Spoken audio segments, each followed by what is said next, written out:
These were the furious, febrile scenes facing Sir Keir Starmer last night. Protesters shouted various claims, including references to Jimmy Savile.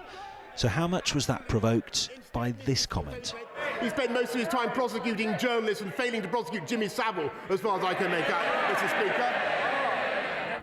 The Speaker of the House of Commons today described the mob as disgraceful. Last week he said the Savile remark was not disorderly, but was inappropriate. And today he added this. These sorts of comments only inflame opinions and generate disregard for the House, and it is not acceptable.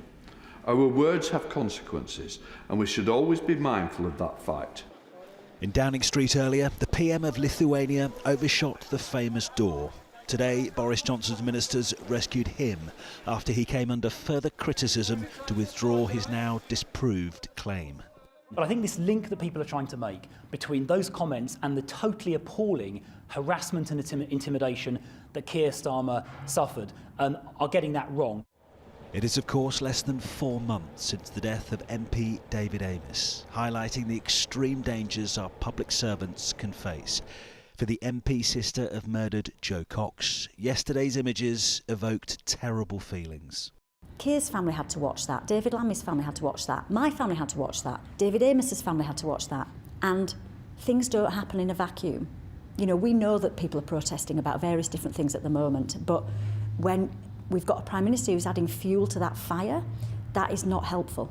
Those who monitor the spread of disinformation say the smear about Keir Starmer has been online for years. By saying it in the Commons, Boris Johnson has given credence to those who spread conspiracy theories. What you've seen is the physical manifestation of the convergence of these conspiracisms online. But really what's given it the energy, the sort of the kinetic energy to get this going again has been the Prime Minister's unwise words. While Boris Johnson has condemned the abuse suffered by Keir Starmer last night, Number 10 has stressed he won't be apologising for the now infamous smear he made about him. Julian Drucker, 5 News.